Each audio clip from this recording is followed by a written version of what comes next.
Hello everyone, मैं देवेंद्र त्रिपाठी विज्ञान वृक्ष के ऑनलाइन प्लेटफॉर्म पे आप सभी का स्वागत करता हूं। हम लोग सीएसआईआर नेट का जो दिसंबर 2024 का पेपर हुआ है उसका कंप्लीट डिटेल्ड सॉल्यूशन यहां पर करने जा रहे हैं। तो यहां पर आपको हर एक क्वेश्चन का विद क्वेश्चन आईडी आपको यहां पर से ऑफिशियल आंसर भी देखने को मिलेगा और वहां पे साथ साथ में आपको कंप्लीट एक्सप्लेनेशन देखने को मिलेगा। ठीक है, तो यहां पर से आप हेडिंग देख सकते हो, CSIR net December 2024 complete solution. इस पूरी वीडियो में आपको मिलने वाला है कंप्लीट, ठीक है, पूरा का पूरा, जिसमें से शुरुआत करेंगे हम अपने मेजर टॉपिक ऑर्गेनोमेटेलिक से। कितने नंबर की आई है, कितने क्वेश्चंस हैं, कौन सा क्वेश्चन आईडी है, विद आंसर आपको यहां पर एक्सप्लेन किया जाएगा। फिर हम लोग डिस्कस करेंगे यहां पर अभी थोड़ी देर में कोऑर्डिनेशन, एंड आफ्टर दैट आपको यहां पर से देखने को मिलेगी स्पेक्ट्रोस्कोपी। स्पेक्ट्रोस्कोपी, ठीक है, ऑर्गेनिक एंड इनऑर्गेनिक, ये तीन टॉपिक मैं पढ़ाऊंगा और फर्दर आपको सारे टॉपिक्स यहां वन बाय वन देखने को मिलेंगे। इनकी इंपॉर्टेंस, इनके वेटेज, इनके क्वेश्चंस, इनकी question ID with their marks distribution यहां पर आपको अब देखने को मिल रहे हैं। चलिए, आपकी स्क्रीन पर पहला क्वेश्चन है, यहां पर से देखेंगे तो 2 मार्क्स में पूछा गया हुआ क्वेश्चन है। क्वेश्चन नंबर 25 था मास्टर क्वेश्चन पेपर में और क्वेश्चन आईडी ये है। यहां पर से पूछा गया है कि एक एक्स दिया गया है और एक वाई कॉम्प्लेक्स दिया गया है, उनके बेसिस पे आपको करेक्ट स्टेटमेंट सेलेक्ट करनी है। तो यहां पर से जो पहला कॉम्प्लेक्स है, तो यहां पर से RHCl3H2O का होल थ्राइस ऑक्टाहेड्रल कॉम्प्लेक्स है। अगर आप इसको ऐसे बनाओगे तो यहां पर से सिस और ट्रांस कुछ गिवन नहीं है, या फैक और मर यहां पे कुछ गिवन नहीं है, तो आप कोई भी बना लीजिए, कोई दिक्कत नहीं है। OH2O, OH2 और OH2, ठीक है, ये है हमारा एक्स कॉम्प्लेक्स। सिमिलरली यहां पर से आपके सामने दिया गया है वस्काज कॉम्प्लेक्स, ठीक है, तो वस्काज कॉम्प्लेक्स में यहां से PPH3 एंड COCl, ये है आपका Y। ये दो कॉन्सेप्ट दिए गए हैं, कॉम्प्लेक्स दिए गए हैं, उनके बेसिस पे X हैज 2 आइसोमर। यस, ये जो आपके सामने बना हुआ है इसे बोलते हो फेशियल आइसोमर। जब भी MA3B3 टाइप के होते हैं और A और B यहां पे मोनोडिंटेट लिगेंड होते हैं, तो इसके पास यहां पर क्या होते हैं, 2 आइसोमर्स होते हैं। एक होता है फैक, दूसरा होता है मर, ठीक है। तो यहां पर से ये जो हमने बनाया है ये कौन सा है, यहां पर फेशियल आइसोमर है, फेशियल आइसोमर, ठीक है, जहां पर ऑल सेम लिगेंड, इसको कैसे पहचानते हो, all same ligand at 90 degree to each other, ठीक है। जो सेम लिगेंड है Cl सब आपस में 90 डिग्री रहने वाले हैं। सेकंड इसका आइसोमर जो बनेगा वो कौन सा होगा, meridional, Cl Cl Cl OH2 OH2 OH2, ठीक है। यहां पर से ये इसका मेरिडोनियल हो गया, मेरिडोनियल आइसोमर। इसको कैसे आप पहचानोगे कौन सा मेरिडोनियल होता है, तो इसके लिए लिख लेना कि 2 same ligand must be 180 degree to each other. कोई दो सेम लिगेंड एक दूसरे के कैसे होने चाहिए, 180 डिग्री होने चाहिए। तो फैक और मर दो आइसोमर हैं, तो यहां पे लिखा है x isomer have, x complex have 2 isomer, ये स्टेटमेंट बिल्कुल सही है। यहां पर से फिर वाई कॉम्प्लेक्स जो दिया है, ये इसकी कौन सी फॉर्म है, सिस फॉर्म है, और यहां पर से इसकी दूसरी फॉर्म जो होती है वो होती है ट्रांस फॉर्म, PPH3 और COCl। तो ये तो बहुत बढ़िया बात है, यहां पर से भी आपको क्या देखने को मिले, 2 आइसोमर इसको देखने को मिलेंगे, जो कि सेकंड स्टेटमेंट भी बिल्कुल सही है। फिर है both X and Y are prone to oxidative addition. Prone मतलब ससेप्टिबल टू ऑक्सीडेटिव एडिशन या reactive towards oxidative addition. But ये स्टेटमेंट यहां पर से गलत हो जाएगी बच्चा, बिकॉज हम लोगों ने बेसिक ऑक्सीडेटिव एडिशन रिएक्शन के जो कंडीशंस पढ़ते हैं उसमें कहते हैं compound must be unsaturated, coordinatively unsaturated. Unsaturated coordinatively का मतलब है, इसका देखो एक्स वाले का कोऑर्डिनेशन नंबर कितना है, 6 है, और इसका कोऑर्डिनेशन नंबर कितना है, 4 है। After oxidative addition we know that कि वहां पर से +2 से कोऑर्डिनेशन नंबर बढ़ता है और कोऑर्डिनेशन नंबर 6 बनेगा, जो कि एक स्टेबल कोऑर्डिनेशन नंबर होता है हमारे डी ब्लॉक एलिमेंट्स के लिए। लेकिन अगर आपने यहां पर से ऑक्सीडेटिव एडिशन करी है तो यहां पर से भी कोऑर्डिनेशन नंबर 2 से इंक्रीज होगा और कोऑर्डिनेशन नंबर 8 बनेगा, जो कि पॉसिबल नहीं है। साथ ही साथ में यहां पर से रोडियम की ऑक्सीडेशन स्टेट कितनी है, +3 थी, और यहां पर से ऑक्सीडेशन स्टेट +5 हो जाएगी, जो कि वेरी हाईली अनस्टेबल है, जो कि पॉसिबल ही नहीं है। लेकिन यहां पर से इसकी ऑक्सीडेशन स्टेट +1 है, जो कि आफ्टर ऑक्सीडेटिव एडिशन +3 हो जाती है, स्टेबल रहती है। तो ये स्टेटमेंट गलत है। फिर dz square orbital is most destabilize in Y. तो वाई किस तरह का कॉम्प्लेक्स है, स्क्वायर प्लेनर कॉम्प्लेक्स है। और स्क्वायर प्लेनर कॉम्प्लेक्सेस की अगर आप जियोमेट्री देखते हो, स्प्लिटिंग डायग्राम, तो यहां पर से क्या देखने को मिलता है, ये होता है एक्स वाई, फिर यहां होता है डीजेड स्क्वायर, और सबसे लीस्ट होता है यहां d x z and d y z. ठीक है। अगर यहां पर से बात करोगे इरिडियम की, तो इरिडियम अपना कहां पर है, +1 में है। +1 में है मतलब D8 कॉन्फ़िगरेशन है, 1 2 3 4 5 6 7 8। तो यहां पर से एक ऐसा है, ये डायामैग्नेटिक भी है, वैसे पूछा नहीं है, डायामैग्नेटिक है। और मोस्ट डीस्टेबलाइज ऑर्बिटल कौन सी है, वो है -DX² - Y²। तो स्टेटमेंट गलत हो जाएगी। Only A B is your correct answer. This is your official answer of CSIR NET December 2024, question number 25। Question ID आपके सामने थी। ऑर्गेनोमेटेलिक्स का सेकंड क्वेश्चन, जो कि 4 मार्क्स में आपके सामने है। यहां पर से क्या बोला गया है, A molybdenum compound A is obtained by the CO displacement reaction. बहुत वेल नोन कॉम्प्लेक्स है, इसको सुनना। और विद PIPR का whole thrice A react with to give a complex B. मतलब हमारे पास ये जो है, इसके साथ में इसकी रिएक्शन करा है, तो जो प्रोडक्ट मिला वो क्या मिला, प्रोडक्ट ए मिला। उसकी रिएक्शन से जो प्रोडक्ट ए मिला है, उसकी फर्दर रिएक्शन कर दिया हाइड्रोजन से, तो हमें प्रोडक्ट बी मिलेगा, उसका यहां पर से वो बताना है। तो ये देख लेना, one of the most important क्वेश्चनों में। पीछे वाला तो आसान था, कोई दिक्कत नहीं, 4 मार्क्स का क्वेश्चन है, तो इसकी वैल्यू करना सीखो। देखो यहां पर से है एमओ, ये बुक का क्वेश्चन है, ये बुक का क्वेश्चन है। यहां पर से आपको देखने को मिलेगा BD गुप्ता बुक का क्वेश्चन है, ठीक है ना, वहां पर से आपको मैं दिखा सकता हूं। ये BD गुप्ता का क्वेश्चन है। इसमें क्या है, जैसे ही आपने क्या किया है, P और IPR आइसोप्रोपाइल का होल थ्राइस अटैक किया, जैसे PR3 जो पढ़ते हो ना, R को यहाँ पे मिथाइल इथाइल ना मान के आइसोप्रोपाइल माना है। तो देखो मोस्ट ऑफ द बच्चों का यहां पर कहना होता है MOCO का होल थ्राइस, PIPR का होल थ्राइस, ये आंसर आ रहा होगा। अगर यहां पर से ऐसा ऑप्शन होता ना, तो ये मान के चलो लगभग 95% लोगों का यही आंसर आता। मेरी बात मान लो, अगर इसमें से ये जो हमारा ए बन रहा है, इसमें से ये पहला ऑप्शन दे दे कि इस तरह है, तो 95% लोगों का यही आंसर आएगा। कमेंट करके जरूर बताना, क्या आप भी नहीं 95 स्टूडेंट्स में हो क्या। चलिए अब फिर मैं बताता हूं होगा कि नहीं होगा। देखिए यहां पर से क्या होता है, ऐसा माना जाता है, माना क्या जाता है, एक्चुअली होता है। ठीक है, रेफरेंस आपको दे रहा हूं, BD गुप्ता का है। ठीक है, वहां पर आप जाके देखोगे तो आपको क्या मिलेगा। सबसे पहले एक यहां पर से ये हटेगा और कुछ कंडीशन बनेगी, 5 PIPR का होल थ्राइस। ठीक है, ये बन के तैयार हो गया। अब अगर इसके बाद में यहां पर से आप बात करोगे रिएक्शन होने की, CO डिस्प्लेसमेंट हुआ है, और जनरली ये क्या होता है, फोटोकेमिकल रिएक्शन HNU के प्रेजेंस में होगी।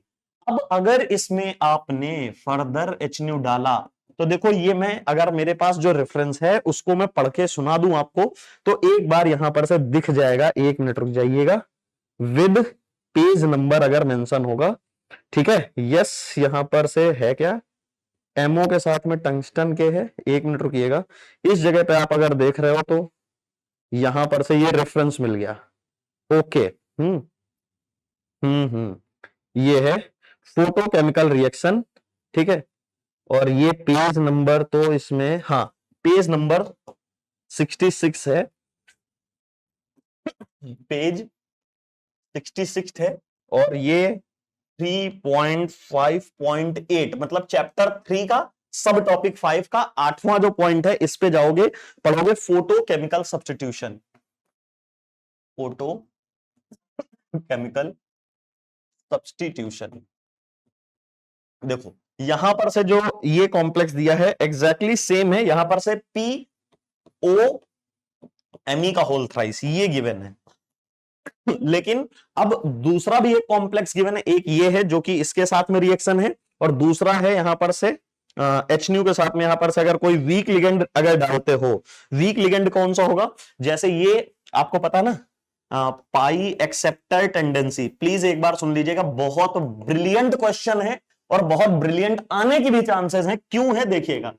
PF3 सबसे स्ट्रॉन्ग होता है, फिर PCl3 होता है, फिर POAR का होल थ्राइस होता है, फिर POR का होल थ्राइस होता है, और फिर आपका PAR का होल थ्राइस होता है, फिर PR का होल थ्राइस होता है, फिर P टर्शरी ब्यूटिल का होल थ्राइस होता है। मतलब पाई एक्सेप्टर टेंडेंसी ये है। तो ये बीडी गुप्ता में जो रेफरेंस है ये कहता है कि अगर आपका एक सीओ निकला ये बना, अगर इसके बाद एचन्यू डालोगे, because you know that metal carbonyl strong bonding करते हैं, तो अगर आपने फर्दर एचन्यू डाला तो वीकेस्ट बॉन्ड ब्रेक होगा। यहां पर क्या होगा, वीकेस्ट बॉन्ड ब्रेक, ठीक है, वीकेस्ट बॉन्ड ब्रेक इजिली।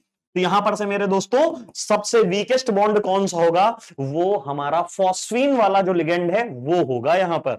अगर वो होगा तो इसकी वजह से यहां पर से जैसे है ना, अगर आपने फर्दर डाला तो क्या होगा, यही निकल जाएगा और बनेगा MOCO का होल 5। सिर्फ इतना बचता, ध्यान से सुनना, सिर्फ इतना बचता। और यहां पर से क्योंकि ये अनस्टेबल है, क्योंकि यहां पर से मॉलिब्डेनम के साथ में तो आपको पता है 6 10 16 इलेक्ट्रॉन है, तो ये क्या कर जाएगा, डाई में राइज करता है। मेरे साथियों सुनते रहना, अब इसी में ही सेम रिएक्शन, सब कुछ वही है। अगर आपने यहां पर से कोई भी POMe3 टाइप का लिगेंड डाला होता, या यहां पर से सिमिलर टू CO, मतलब जिसकी बॉन्डिंग CO की तरह हो, जैसे PF3, इतने आगे के जितने इधर के लिगेंड है ना, ये सिमिलर बॉन्डिंग दिखाते हैं, किसकी तरह, CO के बराबर इनकी स्ट्रेंथ होती है। तो यहां पर से क्या होता, यहां पर से आपको MO देखने को मिलता, CO का होल 5 देखने को मिलता, और POMe का होल थ्राइस पहले ये होगा।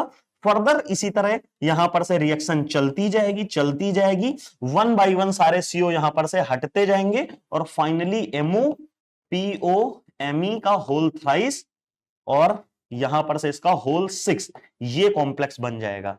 ठीक है, this is your overall complex. Reference मैंने बता दिया, पेज नंबर स्लाइड नंबर जो भी है सब कुछ मेंशन है।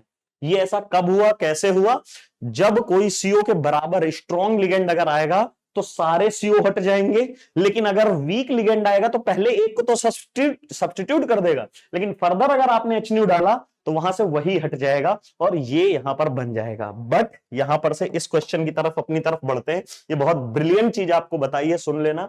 अब यहां पर से जो हमारे पास गिवन था, तो यहां पर से इस तरह से देखोगे तो ये जो हमने आपको बताया है उस हिसाब से क्या है, ये ऑप्शन तो बिल्कुल नहीं बनेगा, और ये ऑप्शन तो कतई नहीं बन सकता। ये कब बनेगा, जब कोई स्ट्रॉन्ग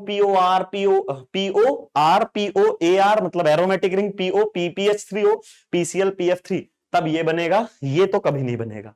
अब इन दोनों में देखेंगे तो यहां पर देखो एक ही एक लिगेंड सब्स्टिट्यूट है, लेकिन इसमें आगे जाने के बाद यहां पर से क्या किया है, 4, यहां पे 3 है। तो अगर इलेक्ट्रॉन काउंट से ही देखोगे तो इसका तो कितना आएगा, यहां पर से 2 इलेक्ट्रॉन होगा, 2 इलेक्ट्रॉन होगा, और इसका 2 मतलब 8 हो गया, और इसका 6, 8 6 14, 14 6 14 4 18, और यहां से 6 6 2 2, तो कितना हो गया, यहां से 12 4 16 लिगेंड ही रह गए, 16 इलेक्ट्रॉन। तो कहीं ना कहीं ये मैकेनिज्म फॉलो करी होगी। देखिए फिर से आपका क्वेश्चन हो सकता है सर कि इसमें से ऐसा क्या किया है, तो यहां पर से इसमें दिखाया गया फोटोकेमिकल रिएक्शन है, मतलब ओवरऑल ये जो लिगेंड है ना, इसमें से कुछ किया है जिसकी वजह से आपका CO निकल गया, CO निकल के क्या बनाया, PIPR का होल थ्राइस। ठीक है, अब यहां पर से वैकेंसी क्रिएट हो गई। ठीक है, ये ध्यान से सुनना, यही सबसे इंपॉर्टेंट है। अब हाइड्रोजन जनरली कैसे ऐड होता है, सिग्मा बॉन्ड के थ्रू, मतलब अटैच हो जाता है, लेकिन यहां कैसे ऐड होगा, इस सिग्मा बॉन्ड से यहां डोनेशन होगी, और फाइनली आपको कुछ ये इसी तरह की बॉन्डिंग में दिखेगा, कुछ इस तरह, और साथ में यहां पर से कितने हो जाएंगे, 4 आपके ये हो जाएंगे, प्लस यहां से फॉस्फोरस और IPR का whole thrice. This is your final product. और इसका यहां पर से कितने बॉन्ड से देखो, कितने एटम से लिंक है, ये 2 से, इसीलिए इसे ईटा 2 सॉरी यहां पर से ईटा 2 दिखाया गया है, मतलब इसकी हेप्टिसिटी 2 है। तो option number B is your correct answer. आप दूसरे मेथड से भी देख सकते थे कि ये 16 इलेक्ट्रॉन रूल को फॉलो कर रहा है और ये 18 इलेक्ट्रॉन रूल को फॉलो कर रहा है। ये क्वेश्चन जो मैंने आपको बताया है ये आने वाले अपकमिंग एग्जाम के लिए, CSIR नेट के लिए हो सकता है, तो आप देख लो। फिर से 4 मार्क्स का क्वेश्चन है, काफी आसान क्वेश्चन है, बेसिक मेथड है। यहां पर से सीईओ का हमारे पास कुछ ऐसे देखने को मिलता है, ये लोन पेयर देता नहीं है, ये वाला लोन पेयर मेटल की वैकेंट ऑर्बिटल में ऐसे डोनेट करता है, ठीक है। उसके बाद यहां पर से अगर देखोगे, जैसे ही डोनेट करेगा तो उसके बाद मेटल क्या होता है, इलेक्ट्रॉन रिच स्पीसीज होती है, और इसकी सिमेट्री इसके पाई वाली ऑर्बिटल जो लिगेंड है ना उनके साथ काफी मैच करती है, जिसे आप क्या बोलते हो, पाई स्टार लिगेंड। तो ये इसमें डोनेट कर देता है। जैसे ही डोनेट करेगा तो उसकी बाद अब देखो, यहां पर अगर इलेक्ट्रॉन रिच रहा होगा तो भर भर के डोनेट करेगा, अगर भर भर के डोनेट करेगा तो ये बॉन्ड क्या होगा, टूटेगा, और अगर ये बॉन्ड टूटेगा तो बॉन्ड स्ट्रेंथ क्या हो जाएगी, डिक्रीज हो जाएगी, और अगर ये डिक्रीज हो जाएगी तो आपका फोर्स कांस्टेंट जो है ये भी डिक्रीज हो जाएगा, और स्ट्रेचिंग फ्रीक्वेंसी जो है म्यूसीओ की ये भी डिक्रीज हो जाएगी, because we know that Hooke's rule का formula 1/2 pi c under root k upon mu, ठीक है। यहां पर से आपका ये सेंटीमीटर इनवर्स में जब आता है तब इसके लिए लाई करता है। तो अब यहां पर से ये जो के है ये डायरेक्टली रिलेशन होता है बॉन्ड स्ट्रेंथ की, मतलब बॉन्ड स्ट्रेंथ ज्यादा तो ये ज्यादा, और अगर ये ज्यादा तो आपका ये म्यू की वैल्यू ज्यादा।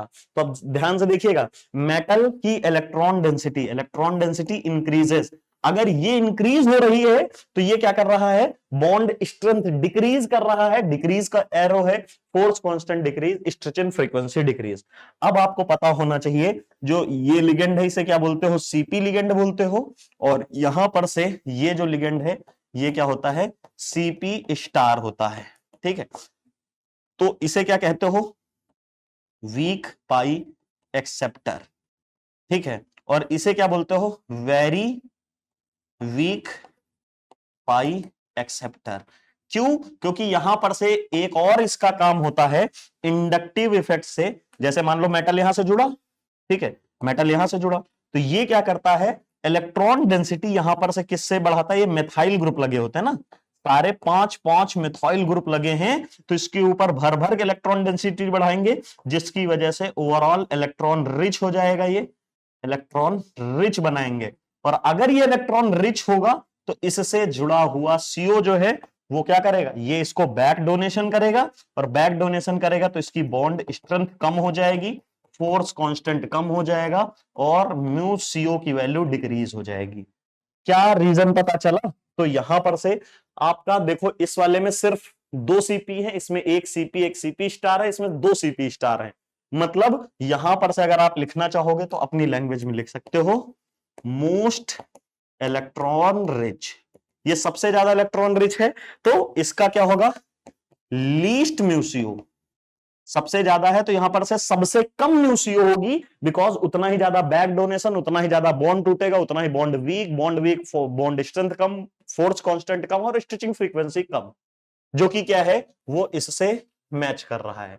इसमें क्या है, दोनों ही CP2 है, मतलब CP ही नॉर्मल वाले हैं, तो इसका मतलब सबसे मैक्सिमम होगी जो इसके साथ मैच हो जाएगी, इसकी इंटरमीडिएट होगी यहां पर से ये, तो इसको कहेंगे यहां पर से इस जगह पे लीस्ट इलेक्ट्रॉन रिच मेटल, ठीक है। तो इसकी वजह से हाईएस्ट म्यूसियो हो जाएगी, इसकी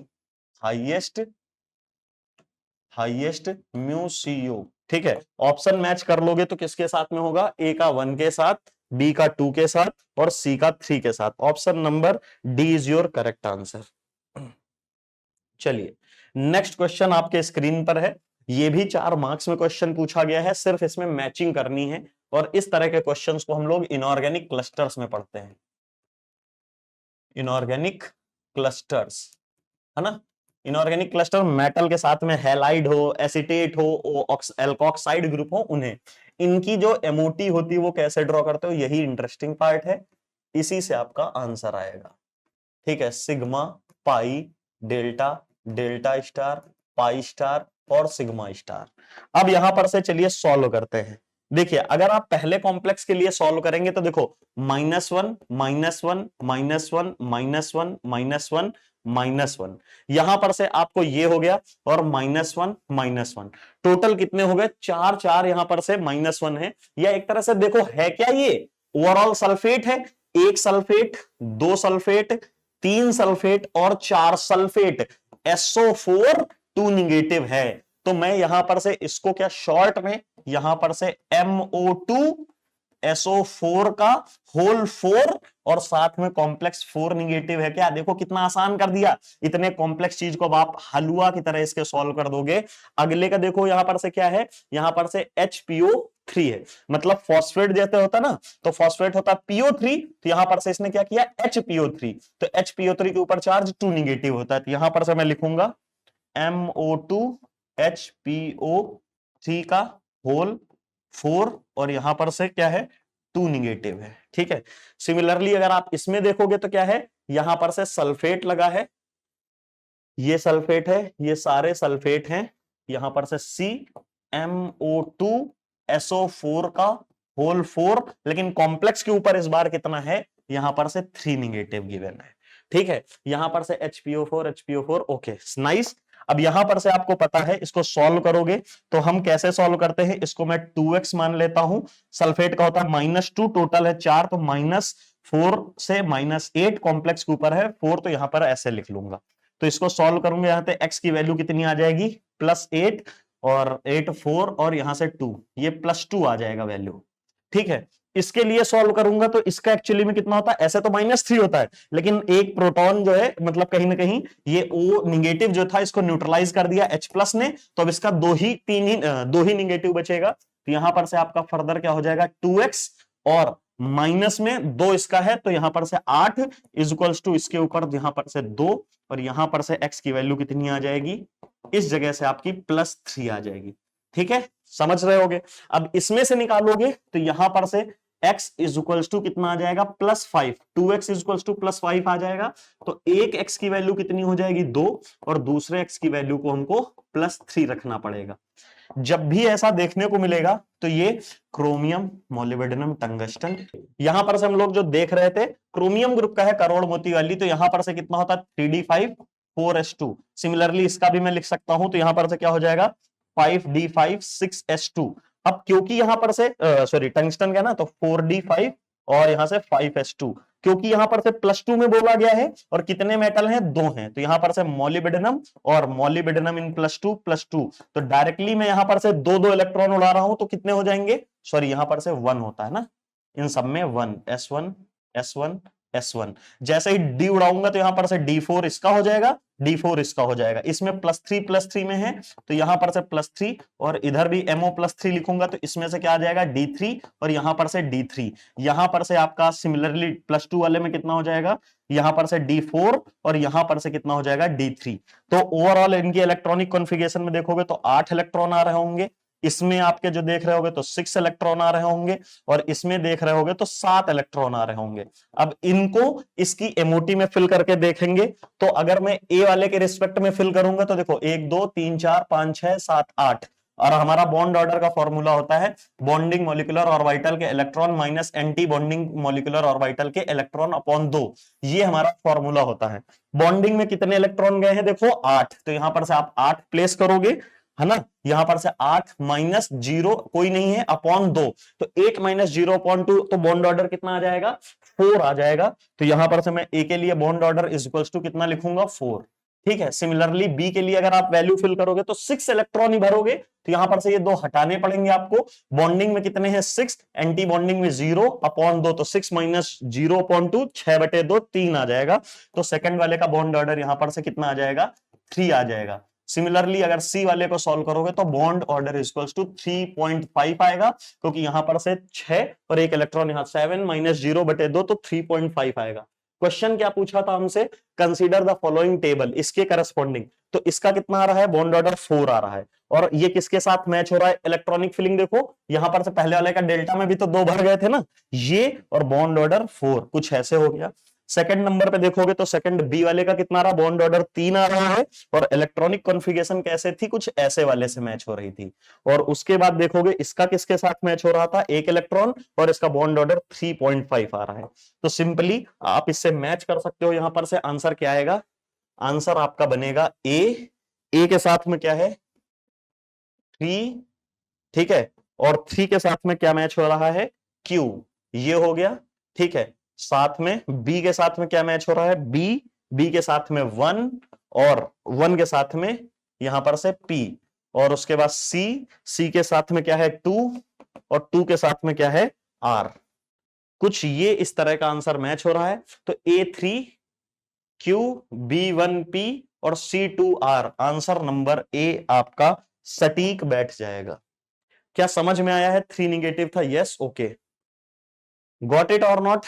आसान सा क्वेश्चन है, इसमें कुछ और नहीं था, ठीक है, बड़ा सा था, पूरा मैंने दिखा दिया।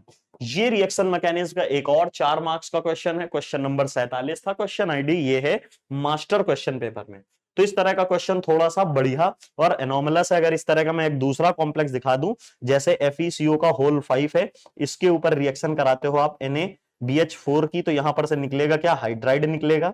तो यहां पर से हाइड्राइड को कैसे अटैक कराएंगे, देखिए इसकी रेजोनेटिंग फॉर्म बनती है यहां पर से कुछ ऐसे, ठीक है, और हाइड्राइड का इसके ऊपर अटैक कराओगे, कुछ और है नहीं, तो ये बनेगा यहां पर से CO का होल 4 FeCO निगेटिव, और इसके ऊपर H, ये क्या करेगा, यहां पर से वापस आएगा, ठीक है, और यहां पर से ये डबल बॉन्ड बना ना, तो ये डबल बॉन्ड टूट के इसके ऊपर आएगा। जैसे ही ऐसा होगा तो CO का होल 4 Fe के ऊपर negative, C double bond O, और इसके ऊपर H, तो इसमें आपका अल्फा एलिमिनेशन टाइप का होगा, ये इसके ऊपर जाएगा, और ये बॉन्ड जो है टूट के यहां आ जाएगा। तो फाइनली आपको क्या देखने को मिलेगा, CO का होल 4 Fe और इसके साथ में H, और यहां निगेटिव। लेकिन जैसे ही आप इसके ऊपर 3 कंडीशन बनती हैं, अगर फिर से NaBH4 डालते हो, तो यहां पर से क्या बनेगा आपका, इस बार H निगेटिव ये एब्स्ट्रैक्ट कर लेगा, ठीक है, तो यहां पर से क्या बनेगा, CO का होल 4 Fe, और हाइड्राइड चला जाएगा यहां से, तो 2 निगेटिव बनेगा, H प्लस ले लेगा, क्योंकि इसका काम क्या है, ये हाइड्राइड निकलता है, यहां पर से आपको H2 गैस निकल जाएगी, आपकी H2 गैस निकल जाएगी।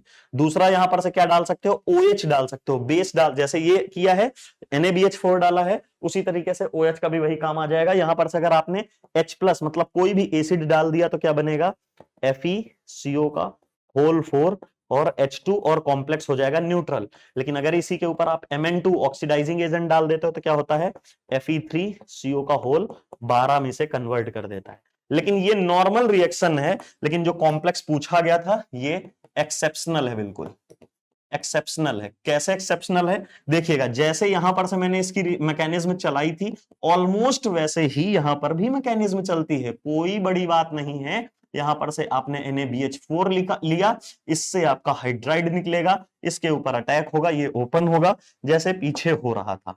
CO का whole 5 Cr double bond CO negative, और यहां से ये ऐसे, जैसे ही यहां पर आएगा तो ये इधर मूव करेगा, और फाइनली CO का whole 5 Cr negative, single bond double bond O, और इसके ऊपर H। फिर से यहीं पे क्या होगा, जैसे पीछे हुआ है अल्फा एलिमिनेशन टाइप का, तो यहां पर से आपको जो प्रोडक्ट देखने को मिलेगा, CO का होल 5 Cr और इसके साथ में H, और ये निगेटिव। लेकिन यहां पर से इंटरेस्टिंग बात क्या है, ये बन गया, ये प्रोडक्ट क्या है, ये गिव A, हमारे पास जो A है ये। लेकिन बहुत गजब की बात इसमें एनोमलस कैरेक्टर है कि ये क्या करता है, सॉल्यूशन में प्रेजेंट अपने दूसरे भाई के ऊपर ही हमला कर देता है। मतलब ये जो है ना, इसके ऊपर CO का होल 5 और CO जो प्रेजेंट है, मतलब ये जो हमारा कॉम्प्लेक्स है, ये क्या है, CO का होल 6, यही तो है जो कि कहां प्रेजेंट है, सॉल्यूशन में, ठीक है, सॉल्यूशन में। तो ये क्या करेगा, यहां पर से इसके ऊपर अटैक कर देगा, जो न्यूक्लियोफिलिक अटैक है ना, इसके ऊपर अटैक करेगा, और ये यहां से भाग जाएगा। जैसा ही भागेगा तो यहां पर से कैसी स्थिति बनके दिखेगी आपको, CO का whole 5 chromium hydrogen chromium CO का होल 5, ये बनके तैयार हो जाएगा। और ये आपको हुई बुक में दिखने को मिलेगा, हुई में, ठीक है, ये ठीक है। लेकिन वहां पर नो एक्सप्लेनेशन, ऐसा क्यों हो रहा है, उसका एक्सप्लेनेशन नहीं दिया गया है, बल्कि वो लोगों ने दूसरा एक्सप्लेन किया है, मतलब इसको एक्सप्लेन नहीं किया है, उन्होंने इसका एक्सप्लेनेशन क्या दिया है, explanation like BH3 react with BH4 negative to give BH3H BH3 bridging complex. जैसे ही उन्होंने बोला कि जैसे BH3 BH4 बोरोहाइड्राइड निगेटिव के साथ में जैसे ही रिएक्शन करता है तो कुछ ब्रिज्ड कॉम्प्लेक्स बनता है, ब्रिज्ड कॉम्प्लेक्स बनता है। सिमिलरली उसी तरह का कुछ ब्रिज्ड कॉम्प्लेक्स हमारा ये देखने को मिलेगा जो कि क्या है, बी। ठीक है, अब इसने बोला है कि यहां पर से बी तो बन गया और सीओ रिलीज हुई है, सिंपल सी बात है, प्लस सीओ यहां से निकली होगी, वो मैंने दिखा दिया है। अब compound A react with BH3 to produce compound C, तो यहां पर से अगर कह रहा है कि ए के साथ में यहां पर से BH3 की रिएक्शन करा दोगे तो क्या बनेगा, तो यहां पर से हो जाएगा CO का होल 4, ठीक है, CO का होल 4 क्रोमियम और BH4 निगेटिव, BH4 और निगेटिव, ये कॉम्प्लेक्स बनके तैयार हो जाएगा जो कि क्या है, सी वाला है, ये सी है। तो यहां पर से मैच करोगे तो पहले ही बोरोहाइड्राइड बना दिया, गलत है, ये हो सकता है, ये भी नहीं हो सकता और ये हो सकता है।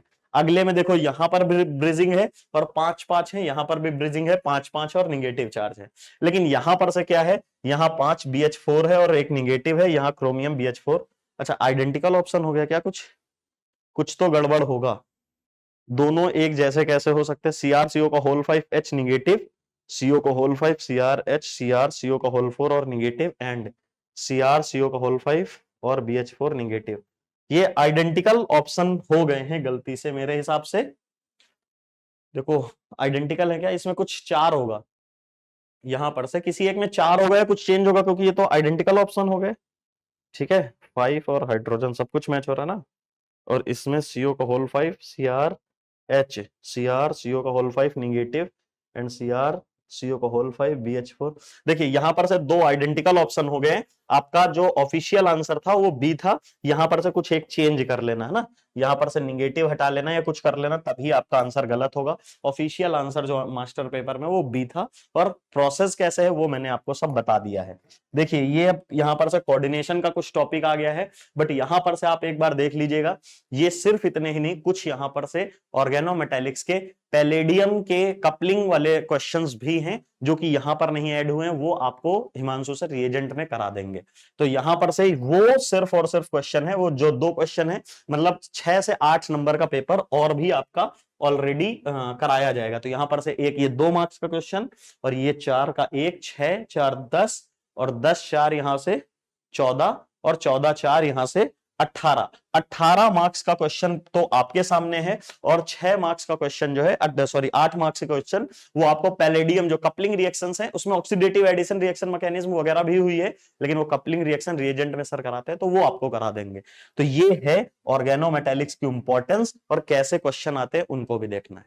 चलिए, उससे स्टार्ट करने से पहले हम यहाँ पर बात करने वाले हैं, अगर आपको जून 2011 से लेके अभी तक लेटेस्ट एग्जाम तक के क्वेश्चन चाहिए पेपर के साथ, सॉल्यूशन के साथ, टॉपिक वाइज, तो आप यहाँ पर नीचे जाइए, ज्वाइन का बटन दिखेगा आपको, उस पर ज्वाइन करिए, आप मेंबर बन जाएंगे और उसके बाद आप सारी वीडियोस को एक्सेस कर सकेंगे PYQs की विद टॉपिक वाइज सॉल्यूशन। ठीक है भाई, चलिए हम यहाँ पर स्टार्ट करने वाले हैं पहले क्वेश्चन के साथ। तो देखो ये क्वेश्चन आपका यहाँ पर आया हुआ है जून 2025 के अंदर, तो इस क्वेश्चन को एक बार देख लो। आपसे यहाँ पर पूछ रहा है number of metal metal bond यहाँ पर कितने होंगे ऑस्मियम 4CO16 के अंदर। ठीक है, number of metal metal bond बताने यहाँ पर ऑस्मियम 4CO16 के अंदर कितने होंगे। तो भाई मेटल मेटल बॉन्ड आप यहाँ पर जब कैलकुलेट करते हो, ठीक है, number of metal metal bond जब आप यहाँ पर कैलकुलेट करते हो तो वो कैसे निकाले जाते हैं, आप यहाँ पर लिखते हो 18N minus total electron count whole divide by 2, तो ऐसे निकाले जाते हैं आपके number of metal metal bond.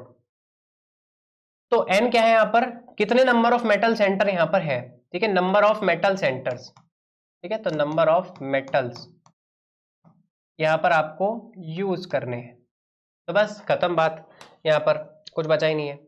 देखो सबसे पहले ऑस्मियम की बात करूं मैं यहाँ पर, ठीक है। ऑस्मियम की अगर मैं यहाँ पर बात करूं तो ऑस्मियम यहाँ पर कितने 4 है, तो आप यहाँ पर लिखोगे 18 इंटू 4 माइनस, अब देखो टोटल इलेक्ट्रॉन काउंट कैसे निकालोगे आप यहाँ पर। टोटल इलेक्ट्रॉन काउंट निकालने के लिए आप क्या करोगे भाई, ऑस्मियम जो होता है आपका आयरन के ग्रुप का होता है, यानी इसके कितने इलेक्ट्रॉन होंगे भाई 8 इलेक्ट्रॉन। ठीक है, डी और एस के मिलाते हैं ना यहाँ पर न्यूट्रल मेथड से, तो 8 इलेक्ट्रॉन इसके हो जाएंगे। और सीओ जो होता है वो 2 इलेक्ट्रॉन को कंट्रीब्यूट करता है, तो देखो 8 इंटू 4, ठीक है, एक सेंटर पे 8 है तो 4 प्लस यहाँ पर कार्बोनिल 2 इलेक्ट्रॉन देता है एक से, तो 16 सेंटर की वजह से यहाँ पर भी 32 और 32 64 इलेक्ट्रॉन जो होंगे आपके टोटल इलेक्ट्रॉन काउंट में आने वाले हैं। टोटल इलेक्ट्रॉन काउंट आपका 64 है। तो यहां पर आप 18 इंटू 4 को माइनस करेंगे 64 से और होल डिवाइड करेंगे 2 से, तो भाई यहां पर आपको दिखेगा 8/2 और यहां से आपका जो आंसर आएगा वो आ जाएगा 4। ठीक है, जो आपका आंसर आएगा यहाँ पर 4 आ जाएगा, यानी इस कॉम्प्लेक्स के अंदर आपको यहाँ पर 4 मेटल मेटल बॉन्ड दिखाई देंगे। क्लियर है भाई, देखो ये तो साफ दिख रहा है ना, साफ ही दिख रहा है। हर एक ऑस्मियम जो है एक ऑस्मियम के साथ कनेक्टेड होगा, वो भी एक मेटल मेटल बॉन्ड के साथ और 4 कार्बोनिल्स के साथ, है ना, ऐसे कनेक्टेड होगा। देखो कुछ स्ट्रक्चर इस तरह से दिखेगा ना इसका, देखो ये ऑस्मियम ऑस्मियम इस तरह से कनेक्टेड होंगे शायद, है ना भाई, कुछ इस तरह से कनेक्टेड होंगे। बाकी यहाँ पर देखो 4 कार्बोनिल्स लग जाएंगे, है ना, यहाँ पर देखो 4 कार्बोनिल्स लग जाएंगे। क्यों, यहाँ पर कोई ब्रिजिंग क्यों नहीं होगी भाई, अब जानते हैं नीचे जाते जाते वैसे वैसे भी ब्रिजिंग कम हो जाती है ना भाई, जैसे जैसे नीचे जाओगे ब्रिजिंग कम हो जाती है, तो कुछ इस टाइप का स्ट्रक्चर आपको दिखाई देने वाला है। चलिए, तो इस क्वेश्चन का आंसर आपका हो गया है 4 मेटल मेटल बॉन्ड्स। अगले क्वेश्चन की हम यहाँ पर बात करते हैं। तो देखो ये क्वेश्चन, देखो आपका ये क्वेश्चन ना बहुत ज्यादा मतलब कंट्रोवर्शियल टाइप का हुआ था, कि बहुत ज्यादा बच्चे कह रहे थे कि सर इसका आंसर जो है ये होगा वो होगा। तो इस क्वेश्चन में देखो करना क्या था, आपको यहाँ पर एक कॉम्प्लेक्स दिया है क्रोमियम CO6, ठीक है, तो मैं इसको पहले देखो ऐसे लिख लेता हूँ, कुछ ये इस तरह का है मान लो, ठीक है, कुछ इस तरह का है। तो अब यहाँ पर आप क्या एक्स ऐड करें जो यहाँ पर ये कॉम्प्लेक्स हमारा एक हाइड्रोजन यहाँ पर डाइमर बना रहा हो और हाइड्रोजन ऐसा ब्रिजिंग यूज हो रहा हो। तो भाई यहाँ पर सबसे पहली बात, अगर ये ब्रिजिंग में आ रहा है ना, ठीक है, पहली बात तो कोई इलेक्ट्रोफाइल तो यूज नहीं हो सकता है। इलेक्ट्रोफाइल क्यों नहीं हो सकता है, क्योंकि ये H की वजह से देखो यहाँ पर एक नेगेटिव चार्ज बन रहा है, और नेगेटिव चार्ज हमेशा सिर्फ एक बेस की वजह से बन सकता है या फिर एक अच्छे न्यूक्लियोफाइल की वजह से। तो H+ तो दूर दूर तक नहीं होगा, और वाटर भी इतना अच्छा न्यूक्लियोफाइल नहीं होता है कि भाई यहाँ पर ये काम कर सके। तो वाटर और ये पहले आप उड़ा दो, अब H- और OH- का खेल बचता है। अब यहाँ पर हम OH- वैसे आपका करेक्ट आंसर होगा, मैं आपको OH- के साथ बता देता हूँ कैसे होगा। देखो जो ये OH- होगा, ये सबसे पहले इस कार्बोनिल पे अटैक करेगा, ठीक है, ये कार्बोनिल पे अटैक करेगा, और फिर उसके बाद आपका ये कार्बोनिल कुछ ऐसा दिखेगा, यहाँ देखो ये कुछ इस तरह का OH, ओके, ये कुछ इस तरह का बन जाएगा आपका, और एक नेगेटिव चार्ज के साथ, ओके, ये नेगेटिव चार्ज भी आ गया। अब क्या होगा यहाँ पर जो आपका ये, ठीक है, मैं यहाँ से देखो थोड़ा खोल के बना रहा हूँ, ये जो यहाँ पर OH लगा हुआ है ना, ये OH, ये यहाँ पर क्या करेगा, एगोस्टिक इंटरेक्शन करेगा, और ये यहाँ पर ये H जो है यहाँ पर ट्रांसफर करेगा। जैसे ये H ट्रांसफर होगा, ये बॉन्ड यहाँ से ट्रांसफर होकर CO2 को बाहर कर देगा, और यहाँ से आपको कंपाउंड दिखाई देगा एक कुछ इस तरह का। तो क्रोमियम यहाँ पर एक हाइड्रोजन के साथ लगा होगा, और साथ में आपके भाई यहाँ पर 5 कार्बोनिल दिखेंगे और एक नेगेटिव चार्ज। ठीक है भाई, ये कुछ कॉम्प्लेक्स बनेगा पहले। अब क्या होगा, आपका एक और कार्बोनिल का कॉम्प्लेक्स है CrCO6। अब ये नेगेटिव चार्ज जो होगा, ये यहाँ पर अटैक करेगा इस क्रोमियम पे, और एक CO को यहाँ से बाहर फेंक देगा। तो जब ऐसा होगा तो आपको दिखेगा भाई एक हाइड्रोजन यहाँ पर डाइमर बनेगा, और यहाँ से 5 कार्बोनिल्स लगेंगे, ठीक है, एक और कार्बोनिल यहाँ लगा लो, तो यहाँ पर ये कुछ ऐसा कंपाउंड बनेगा 5 कार्बोनिल का, और सेम तरह से यहाँ पर भी 5 कार्बोनिल्स लगे होंगे। ठीक है भाई, ये बन गया आपका पूरा कॉम्प्लेक्स, और साथ में ऊपर एक नेगेटिव चार्ज अभी भी बरकरार रहने वाला है। तो बस ये बन गया भाई आपका कॉम्प्लेक्स, और यहाँ से OH- जो है आपका यहाँ से आंसर हो जाएगा बिल्कुल करेक्ट।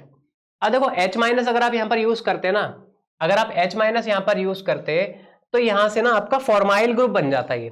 ठीक है, अगर मान लो आप यहाँ पर हाइड्रोजन की यूज करते, ठीक है, हाइड्रोजन का यूज करते मान लो, तब देखो यहाँ पर अगर मैं हाइड्रोजन यूज करता तो क्या होता,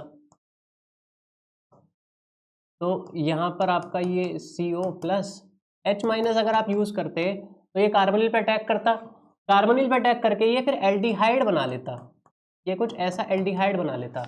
और जब आप यहाँ पर बात करते ना, तो यहाँ पर टूटना इतना आसान नहीं होता, क्योंकि यहाँ से टूटना थोड़ा सा, यहाँ पर क्या कहूंगा मैं, फॉर्माइल ग्रुप बनने की वजह से यहाँ पर इनकी बॉन्डिंग थोड़ी ज्यादा अच्छी होती है एज कम्पेयर टू दिस, ठीक है। इनकी वजह से यहाँ पर ज्यादा अच्छे से हाइड्रोजन ट्रांसफर होगा। और ये रिएक्शन में सीधी सी बोलूँ ना, तो ये कई बार ना ऐसे रिएक्शन जो होते हैं ना, ऊटपटांग से रिएक्शंस, ये बहुत ही मतलब क्या कहूँ मैं, आ जाते हैं इस टाइप से। तो इस चीज का ध्यान रखना, अगर आप सारे क्वेश्चंस कर भी रहे हो और ऐसी रिएक्शंस में अगर आप कहीं पर भी कंफ्यूज हो रहे हो, तो ट्राई करो कि ऐसे कंफ्यूजन वाली रिएक्शन जहां भी आए उसको इतनी जल्दी अटेम्प्ट मत करो। पहले क्वेश्चन को ढंग से देखो कि क्या आप क्वेश्चन को उस तरह से अटेम्प्ट कर पा रहे हो, क्योंकि यहाँ पर जो आंसर्स हैं, नो डाउट यहाँ पर देखो इसके साथ भी बहुत लोग गए होंगे, H- भी ये काम कर सकता था, पर डिफरेंट अप्रोचेस के यहाँ पर डिफरेंट प्रोडक्ट मिलते हैं, और इस रिएक्शन को OH- के साथ प्रोसीड किया गया है, इसलिए इसका आंसर यहाँ पर OH- ही होने वाला है, ठीक है। चलिए भाई, अगले क्वेश्चन की यहाँ पर बात करते हैं। तो नेक्स्ट क्वेश्चन है आपका ये। तो देखो ये भी एक स्टेटमेंट का क्वेश्चन है। देखो स्टेटमेंट के क्वेश्चन काफी सारे आए थे इसमें। तो पूछा है करेक्ट स्टेटमेंट बताओ regarding olefin polymerization involving metallocene and alkyl aluminium species.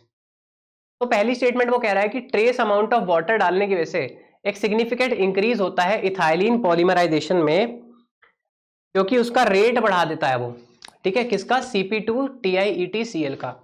तो देखो होता क्या है, जो आपका यहाँ पर वाटर होता है ना, जब आप वाटर को यूज करते हैं किसी भी एक में, ठीक है, मान लो आपने क्या करा, Al Et2Cl, इसमें वाटर का इस्तेमाल कर दिया, ठीक है। जब आप इसमें इस्तेमाल करते हो तो ये क्या करता है, यहाँ पर आपका Et को एब्स्ट्रैक्ट कर लेता है, ठीक है। यहाँ पर क्या करता है, ये Et को एब्स्ट्रैक्ट कर देता है, और यहाँ पर एक इस तरह का आपका क्या कहते हैं, एक पॉलीमर टाइप की चेन बन जाती है, AlEtClO की, ठीक है। यहाँ पर एक पॉलीमर चेन बन जाती है, और ये Et को एब्स्ट्रैक्ट करके बाहर निकाल देता है ETH की फॉर्म में।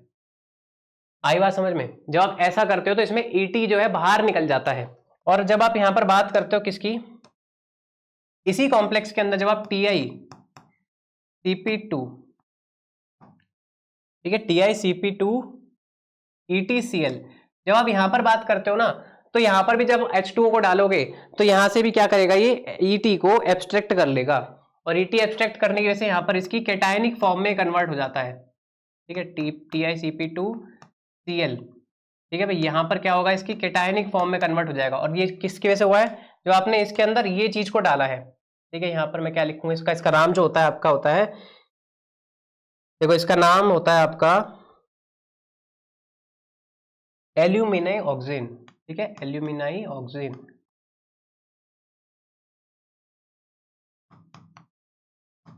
तो जब आप इसको यूज करते हो, ठीक है, AMO को, ठीक है, एल्यूमिनाई ऑक्सीजन को जब यहां पर आप यूज करते हो, तो इसकी वजह से यहां पर क्या होता है, इथाइल एब्स्ट्रैक्शन हो जाता है, और जैसे ही इथाइल एब्स्ट्रैक्शन होता है ये कैटायनिक फॉर्म में बनता है, और ये कैटायनिक फॉर्म अब यहां पर ज्यादा रेट की वजह से, यहां पर ज्यादा रेट से आपको पॉलीमराइजेशन करती हुई दिखाई देगी, ठीक है। यहां पर इसलिए इसका जो पॉलीमराइजेशन रेट है वो इंक्रीज कर जाता है, ठीक है, पॉलीमराइजेशन रेट जो है वो यहाँ पर इंक्रीज कर जाता है।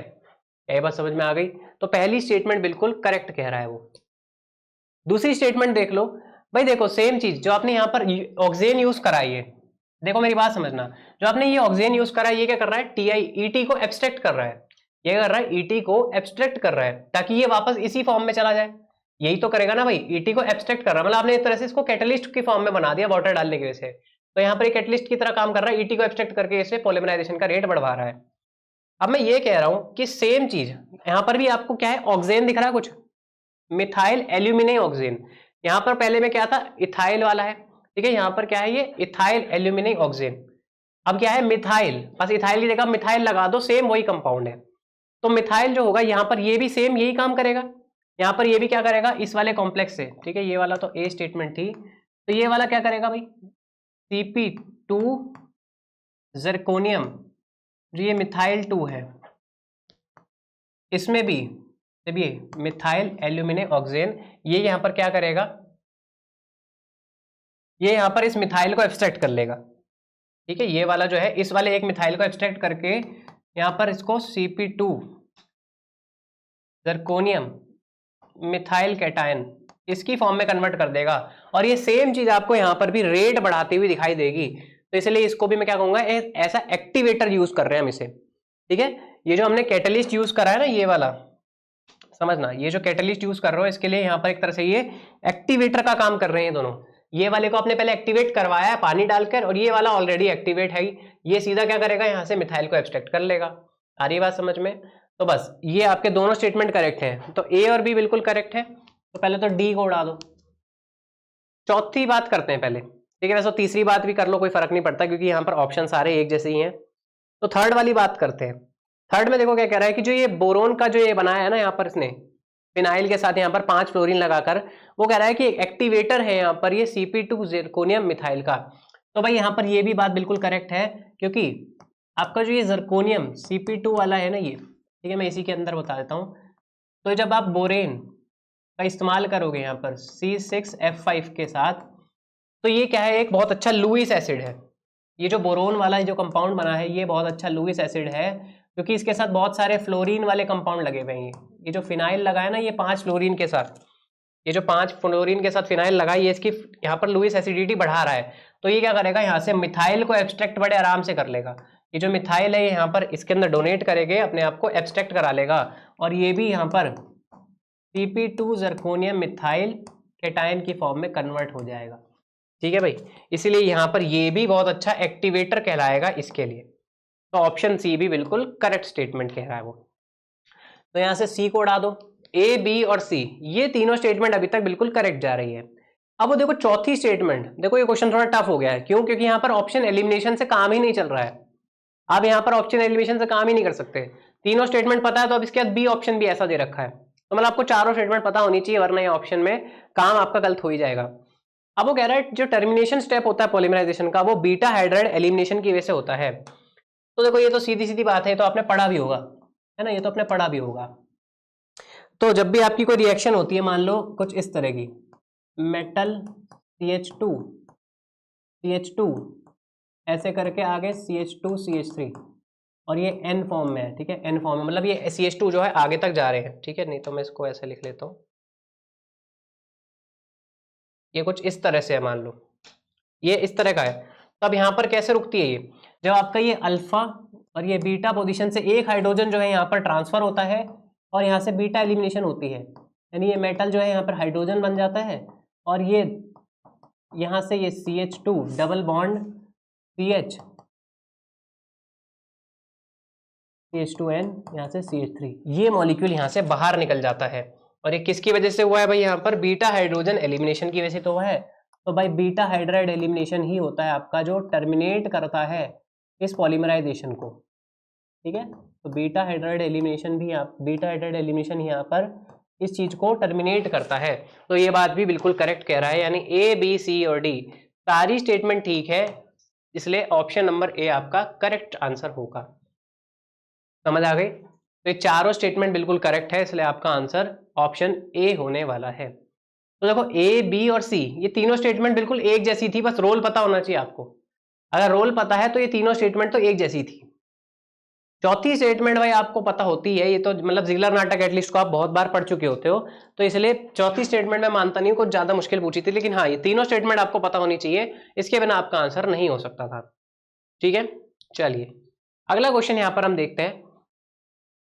देखो ये क्वेश्चन पूछा है भाई एकॉस्टिक इंटरेक्शन के ही बेस पर, पूरा क्वेश्चन एकॉस्टिक इंटरेक्शन के बेस पे पूछा गया है। वो कह रहा है कि ये जो है ये 3 सेंटर 2 इलेक्ट्रॉन इंटरेक्शन होता है CH बॉन्ड और लिगेंड और मेटल के बीच में। तो देखो आपका जो मेटल होता है, ठीक है, ये यहाँ पर मान लो, देखो जो भी मेटल है उसके साथ मान लो कुछ भी लिगेंड लगे हुए हैं, ठीक है, मान लो ये ऐसे लिगेंड लगे हुए हैं। तो ये जो हाइड्रोजन होता है ये क्या करता है भाई, इस वेकेंट साइट के साथ यहाँ पर जो मेटल और यहाँ पर होते हैं इनके बीच में इंटरेक्शन होती है। एक तरह से ये क्या होती है, एक देखो ये इस तरह की दिखती है इंटरेक्शन, ये कुछ इस तरह की इंटरेक्शन होती है, और इस इंटरेक्शन की वजह से यहाँ पर क्या होता है, ये बॉन्ड यहाँ से शिफ्ट होते हैं, ये यहाँ चला जाता है और ये दोनों यहाँ से निकल जाते हैं, और ये बीटा हाइड्राइड एलिमिनेशन की तरह यहाँ पर आपको दिखाई देता है। तो ये कह रहा है कि यहाँ पर जो ये होता है 3 सेंटर 2 इलेक्ट्रॉन बॉन्ड की वजह से, है ना। तो एगोस्टिक इंटरेक्शन देखो जरूरी नहीं है आपका यहाँ पर इसकी वजह से ही हो रहा हो, कई बार ये यहाँ पर एगोस्टिक इंटरेक्शन एक कार्बन के बीच में भी होती है। तो यहाँ पर एक्चुअली में इन्वॉल्व कौन कौन हो रहे हैं देख लो, भाई आप तो एक तो ये वाला हाइड्रोजन इन्वॉल्व हो रहा है, एक ये कार्बन हो रहा है और एक यहाँ पर एक मेटल। ये CH2 का तो कोई रोल नहीं है ना इस वाले में, इस एकॉस्टिक इंटरेक्शन में ये तो रोल नहीं है। तो भाई आपका यहाँ पर ये क्या है, एक तरह का मेटल कार्बन और हाइड्रोजन, ठीक है, मेटल कार्बन और हाइड्रोजन के बीच में ही इंटरेक्शन जो है मेन हो रही है। एक तरह से यहाँ पर इसकी इंटरेक्शन इसकी वजह से हो रही है। तो आप इसको कह सकते हो कि भाई ये एक 3 सेंटर 2 इलेक्ट्रॉन टाइप का यहाँ पर इंटरेक्शन है, क्योंकि यहाँ पर देखो ये लोन पे नंबर ऑफ इलेक्ट्रॉन जो है यहाँ पर इस बॉन्ड में कितने हैं, 2 हैं। तो इसकी वजह से यहाँ पर 3 सेंटर 2 इलेक्ट्रॉन बॉन्ड, या फिर मैं कह सकता हूँ इनकी इंटरेक्शन होती है। तो ऑप्शन ए बिल्कुल करेक्ट बात कह रहा है। ए सही कह रहा है तो भाई सी हटा दो, है ना, ए सही कह रहा है तो सी हटा दो। अब वो कह रहा है कि देखो CH बॉन्ड ऑफ लिगेंड जो है वो एकॉस्टिक इंटरेक्शन की वजह से उसकी बॉन्ड लेंथ जो है वो बढ़ जाती है। जो बॉन्ड है लिगेंड का CH बॉन्ड का वो यहाँ पर बढ़ जाता है।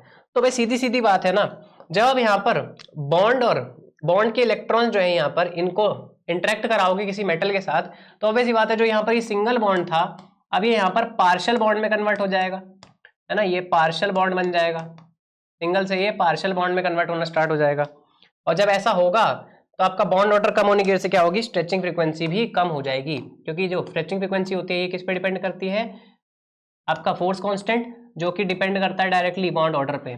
और बॉन्ड ऑर्डर अगर कम हो रहा है स्ट्रेचिंग फ्रीक्वेंसी भी कम होगी और यहाँ पे बॉन्ड लेंथ आपकी क्या होगी भाई, बढ़ जाएगी। ठीक है, बॉन्ड ऑर्डर और बॉन्ड लेंथ में आपका इनवर्स रिलेशन होता है। तो सिंगल से पार्शियल बॉन्ड बन रहा है तो मतलब बॉन्ड लेंथ आपकी बढ़ जाएगी, यानी बी स्टेटमेंट भी बिल्कुल करेक्ट कह रहा है। तो यहाँ से आप ऑप्शन डी को हटा सकते हो। तो ए और बी बिल्कुल ठीक है। अब देखो दोनों ही ऑप्शन में सी तो बिल्कुल सही कह रहा है। वो सी क्या सही कह रहा है वो, कि यहाँ पर जिसकी आइडेंटिफिकेशन होती है हाइड्रोजन की वो यहाँ पर अपफील्ड होने की वजह से होती है ना। अपफील्ड होने की वजह से मतलब समझते हो, यहाँ पर जो ये हाइड्रोजन है, देखना जब ये हाइड्रोजन यहाँ पर डायरेक्टली मेटल से कनेक्ट होने जा रहा होता है तो इसकी वजह से क्या होता है, सारे इलेक्ट्रॉन्स जो मेटल के होते हैं, ये मेटल क्या होता है, एक डोनर तरह का ही तो होता है, तो ये क्या करता है हाइड्रोजन की तरफ इलेक्ट्रॉन्स डेंसिटी को पुश करता है हमेशा।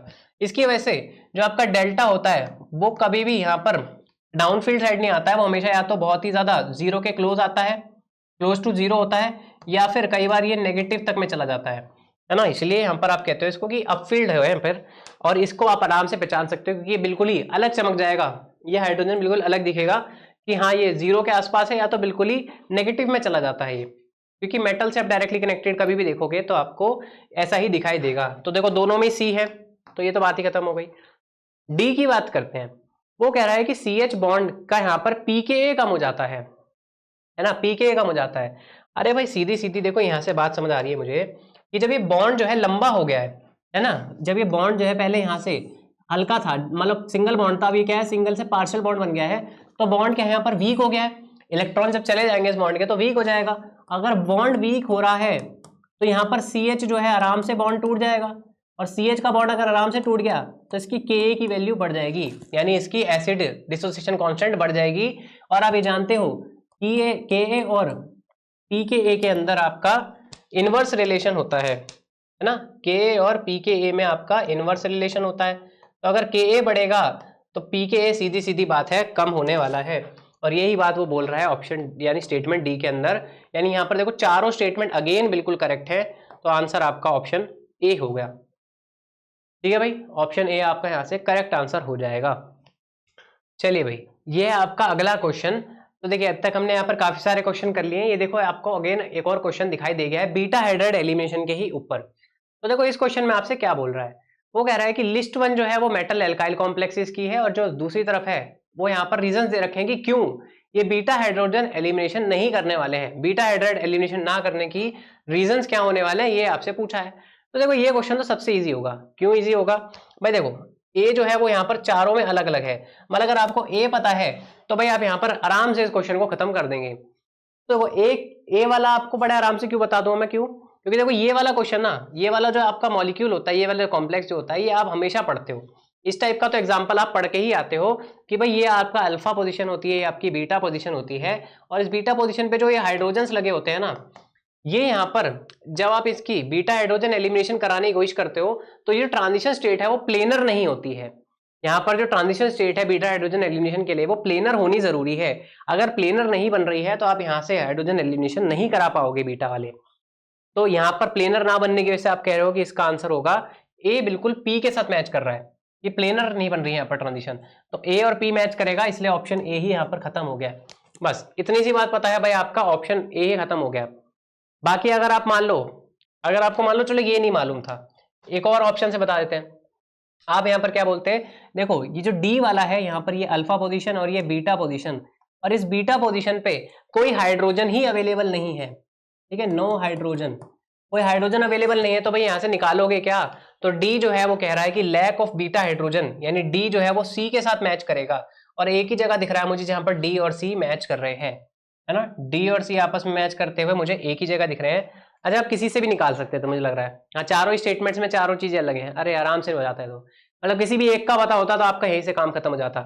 तो डी जो है यहाँ पर एस से मैच कर रहा है, ए जो है वो पी से मैच कर रहा है। चलिए अगले की बात करते हैं। तो ये जो सी वाला है यहाँ पर क्या है, देखो ये अल्फा, चाहे तो यहां से निकाल लो, चाहे ये वाला बीटा से निकाल लो, चाहे ये वाले बीटा से, किसी भी बीटा पोजीशन से आप हाइड्रोजन निकाल के देख लेना। जब आप हाइड्रोजन से निकालोगे ना तो एल्कीन बनेगी यहाँ पर, ठीक है, अगर यहां से निकाल रहे हो बीटा से तो एल्कीन यहाँ बनेगी, अगर नीचे वाले से निकालोगे तो यहाँ बनेगी, और अगर ऊपर वाले से भी निकालोगे तो एल्कीन यहीं बनेगी। यानी आपका एक ब्रिज हेड पोजीशन पे, ठीक है, ब्रिज हेड पोजीशन पे, BHP मतलब ब्रिज हेड पोजीशन पर एक डबल बॉन्ड आ रहा है, ठीक है, ब्रिज हेड पोजीशन पे एक एल्कीन बनना, ये क्या होता है, बहुत ही ज्यादा अनस्टेबल होता है। मैं आप ऑर्गेनिक में इसे 50 बार पढ़ चुके हो कि ब्रिज हेड कार्बन पे कभी भी आपकी एल्कीन नहीं बनती है क्योंकि ये अनस्टेबल होती है। तो यही बात कह रहा है कि leads to a bridge head olefin, यानी सी जो है वो आर से मैच करेगा, यानी देखो ये भी यहाँ पर बिल्कुल करेक्ट है, ठीक है। फिर बात करते हैं भाई बी जो है वो क्यू के साथ ही है। अरे भाई देखो ये तो 6 के 6 यहाँ पर क्या है, मेरी बात समझना, बीटा हाइड्रोजन एलिमिनेशन के लिए यहाँ पर एक वेकेंट साइट होनी जरूरी होती है, मेटल के साथ, मेटल के साथ एक वेकेंट साइट होनी भी तो जरूरी है। भाई ये हाइड्रोजन यहाँ पर आएगा कहाँ, अगर भाई यहाँ पर देखो कोबाल्ट है, ये हाइड्रोजन पहले यहाँ से मान लो निकल गया, पर निकल के कोबाल्ट रखेगा कहाँ भाई, 6 से ज्यादा लिगेंड बनाएगा क्या, 6 से ज्यादा लिगेंड तो एक्यूमुलेट नहीं कर पाएगा ना, तो यहाँ पर उसके पास कोई वेकेंट साइट ही नहीं है जो यहाँ पर कोबाल्ट ले सके इसको। तो ये बात सही कह रहा है, देखो no vacant site on the metal centre, यानी यहाँ पर बी जो है वो क्यू के साथ ही मैच करेगा, इसलिए ऑप्शन ए आपका बिल्कुल करेक्ट आंसर हो जाएगा। क्या ये बात समझ में आ गई। तो यहाँ से प्लेनर ट्रांजिशन नहीं बन रहा है, यहाँ ब्रिज हेड कार्बन पे एल्कीन बन रही है, यहाँ पर हाइड्रोजन ही नहीं है बीटा पे, और यहाँ वेकेंट साइट नहीं है, इसलिए आपका आंसर ए हो जाएगा। चलिए अगला क्वेश्चन यहाँ पर देखते हैं। तो भाई ये आपका शायद लास्ट क्वेश्चन है इस वाली वीडियो में, तो इस क्वेश्चन को ढंग से देखो।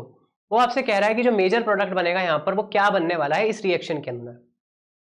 तो अगर आपको पहली चीज का पता है ना, ठीक है, ये बस पहली वाली का पता है, अगर आपको XSI2 को छोड़ दो, सिर्फ फर्स्ट वाले से मतलब रखो। हम ये मानते हैं, हम ये बात जानते भी हैं कि जब भी अरीन कॉम्प्लेक्सेस होते हैं आपके, है ना, Areen complexes, metal Areen complexes जो होती हैं, ये क्या करती हैं आपकी एल्कीन, यहाँ पर जो आपकी बेंजीन रिएक्शन होती है ना, बेंजीन पे, ये रिंग पे, इस पर भी रिएक्शन ये दिखाने लग जाती हैं। जनरली बेंजीन पर आपके यहाँ पर न्यूक्लियोफाइल रिएक्शन नहीं करते हैं, ये क्या है, एक तरह का न्यूक्लियोफाइल ही तो है, यहाँ पर कोई नेगेटिव और ये पॉजिटिव बोल रहा हूं मैं, है ना, एक तरह से ये क्या है, न्यूक्लियोफाइल है। तो न्यूक्लियोफाइल जनरली बेंजीन्स पर रिएक्शन नहीं करते हैं, आप ऑर्गेनिक में ये बात पढ़ते हैं। लेकिन जब आपके यहाँ पर ये मेटल कार्बोनिल लग जाते हैं, तो ये मेटल कार्बोनिल क्या करता है, इलेक्ट्रॉन डेंसिटी को चूस लेता है पूरी, बेंजीन से ये इलेक्ट्रॉन डेंसिटी ऐसा करके ना पूरी चूस लेता है। इसकी वजह से ये बेंजीन इलेक्ट्रोफिलिक नेचर की होती है, यहाँ पर ये बेंजीन कैसी होती है, एक इलेक्ट्रोफिलिक नेचर की होती है। तो ये बात तो मुझे समझ आ गई कि चलिए इलेक्ट्रोफिलिक नेचर की है, तो यहाँ पर बेंजीन पे अटैक होना ही होना है। अब वो कह रहा है यहाँ पर देखो एक OMe लगा है, ठीक है, मैं यहाँ लगा दूं, यहाँ लगा दूं, एक ही बात है। तो OMe यहाँ पर लगा हुआ है, तो यहाँ पर जो ये रिएक्शन होने वाली है ये किस पोजीशन पे होगी, ऑर्थो पोजीशन पे होगी, मेटा पे होगी, पैरा पे होगी, किस पे होगी। तो हम ये बात जानते हैं कि ये जो OMe होता है ये ऑर्थो पैरा डायरेक्टिंग ग्रुप होता है, यानी ऑर्थो और पैरा डायरेक्टिंग ग्रुप होता है, यानी ऑर्थो और पैरा पे आपकी इलेक्ट्रॉन डेंसिटी कैसी होती है, हाई होती है ना, इलेक्ट्रॉन डेंसिटी क्या होती है, बहुत ही ज्यादा होती है। लेकिन सामने से इलेक्ट्रोफाइल अटैक नहीं कर रहा है, सामने से अब न्यूक्लियोफाइल अटैक कर रहा है, और न्यूक्लियोफाइल को अटैक करने के लिए खुद इलेक्ट्रॉन डेंसिटी लेकर आ रहा है वो, तो उसे क्या चाहिए कि भाई यहाँ पर सामने वाले पे गरीबी हो। तो गरीबी कहाँ मिलेगी आपको, यहाँ पर देखो ये है आपकी मेटा पोजीशन, जहां पर आपका एक पॉजिटिव चार्ज डेवलप होता है, यानी यहाँ पर कोई नेगेटिव चार्ज डेवलप नहीं होने वाला है। इस जगह पर आपको यहाँ पर गरीबी बहुत अच्छे से दिखाई देगी, और गरीबी की वजह से जो आपका एल्कीन यहाँ पर जो नेगेटिव चार्ज है ये खुल के यहाँ पर अटैक करेगा इस मेटा पोजीशन पे। तो ये देखो ये यहाँ पर अटैक करेगा इस मेटा पोजीशन पे, और मेटा पोजीशन पे जैसे ये अटैक करेगा, ये देखो ये कैसी बन जाएगी, ये जो बनेगा आपका देख लो, ये कुछ ऐसा दिखेगा। तो ये 5 जो होंगे यहाँ पर, चलो मैं पूरा ही दिखा देता हूँ।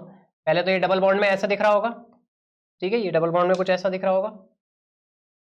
फिर देखो ये आपका यहाँ पर देखो, ये sp3 कार्बन बन गया। अब ये क्या, अब sp3 कार्बन बन गया, इसके साथ क्या लग गया भाई, CH2COO, क्या है साथ में भाई, TBU, टर्शरी ब्यूटाइल। तो ये लग गया आपका।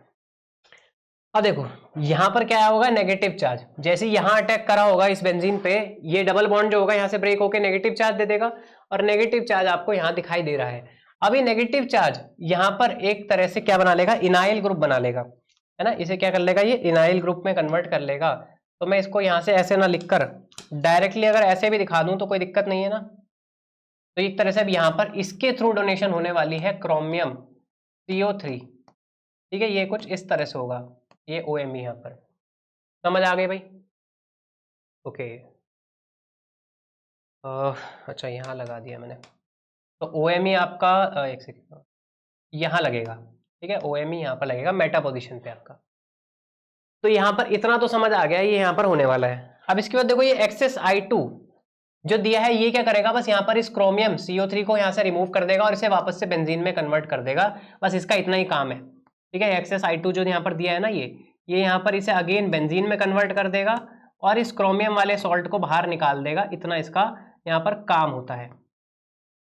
पर मैं कह रहा हूँ अगर मान लो इसको ये नहीं भी जानते आप, ठीक है, ये बात आप नहीं जानते कि भाई यहाँ पर एक क्या करने वाला, पर आपको ऑप्शन में तो सारी जगह बेंजीन दिखाई दे रहे हैं ना, यहाँ पर ये तो सब जगह दिख रहा है ना कि बेंजीन ही है, तो मतलब यहाँ से क्या कर रहा है, वो सॉल्ट को बाहर निकालने वाला है। ये I2 का जो काम है आपका, है ना, ये जो I2 है ये आपका क्या है, बेंजीन को बनाकर इस क्रोमियम सॉल्ट को बाहर निकालने का काम करने वाला है। बस आपको ये चेक करना है कि जो OMe और जो यहाँ पर टर्शरी ब्यूटाइल के साथ ये जो एस्टर लगा है, ये कौन सी पोजीशन पे होना चाहिए। तो क्या OMe के साथ कभी भी पैरा डायरेक्टिंग ग्रुप बनेगा जो खुद न्यूक्लियोफाइल है? बिल्कुल नहीं बनेगा। या फिर ये ऑर्थो डायरेक्टिंग बन सकता है? तो भाई ये भी नहीं बन सकता। इसमें तो देखो OMe को ही बाहर कर दिया, इसमें तो OMe को ही बाहर कर दिया। तो भाई ऑप्शन बी ही आपका यहाँ से करेक्ट आंसर होगा, जिसमें ये देखिए ऑर्थो और ये मेटा पोजीशन पे आपको यहाँ पर दिखाई दे रहा है क्या, टर्शरी ब्यूटाइल ग्रुप एस्टर वाला। समझ आ रही है, ये बेंजाइलिक जो पोजीशन है मेटा वाली, यही ऑप्शन बी आपका करेक्ट आंसर होने वाला है। क्या एक क्वेश्चन आपको समझ में आ गया, इसमें करना क्या था, इजी सा क्वेश्चन है। वैसे तो आई जो करेगा ना, ये क्रोमियम के साथ अटैक कर करके ना इसकी ऑक्सीडेशन स्टेट बढ़ा देगा। अभी तक देखो ये क्या है, ये ना बहुत अमीर है, क्रोमियम 0 में है, बहुत अमीर है। ये क्या करेगा, इसके इलेक्ट्रॉन्स निकालना स्टार्ट करेगा ताकि इनकी जो बॉन्डिंग, इनके अभी तक क्या है, सिर्फ ले रहा था, है ना, अभी तक क्या है यहाँ पर ये बैक बॉन्डिंग करके डोनेशन लेके बड़ा खुश है आराम से, इसको चूज के इसने ले लिया है बिल्कुल। लेकिन जैसे ये पॉजिटिव बनेगा ना यहाँ पर, तो ये कार्बोनिल जो दिख रहे हैं इसके साथ, ये भाई यहाँ पर इसके साथ अब छोड़ देंगे, ठीक है, ये इसके साथ छोड़ देंगे, क्योंकि कार्बोनिल गरीब के साथ थोड़ी रहना पसंद करेंगे, ये खुद पाई एक्सेप्टर्स होते हैं। अगर ये गरीब के साथ रहेंगे तो भाई ये लेंगे क्या, इनसे कुछ भी नहीं ले सकते ना। तो कार्बोनिल यहाँ से साथ छोड़ना स्टार्ट करेंगे, और जैसे ही साथ छूटेगा इसका, तो क्रोमियम को दिखेगा कि भाई अब मैं यहाँ से इस बेंजीन से कुछ खींच नहीं पाऊंगा, मुझे यहाँ पर देना ही पड़ेगा उल्टा। और अब मुझे अगर देना पड़ेगा तो यहाँ पर क्रोमियम के पास कुछ भी नहीं है देने के लिए, क्रोमियम क्या है ऑलरेडी +3 में चला जाएगा, और इसके साथ देने के लिए कुछ नहीं बचेगा। तो ये क्रोमियम यहाँ पर आयोडीन के साथ सॉल्ट बना लेता है, ठीक है, यहाँ से क्रोमियम जो है ये आयोडीन के साथ सॉल्ट बना के बाहर निकल जाएगा, और यहाँ पर आपको ये बेंजीन जो है इस कंपाउंड के साथ बाहर आती हुई दिखाई देने वाली है, ठीक है। चलिए भाई, अब यहाँ पर आपके सारे क्वेश्चंस खत्म होते हैं आज के। तो OMC के अंदर आपके इतने ही क्वेश्चंस थे, मेरे ख्याल से आपको सारे क्वेश्चंस समझ में आ गए होंगे कि भाई किस तरह से आपको इस क्वेश्चन को सॉल्व करना था। चलिए भाई, अब यहाँ पर हम मिलने वाले हैं नेक्स्ट वीडियो में किसी और क्वेश्चंस के साथ। चलिए, तब तक के लिए थैंक यू।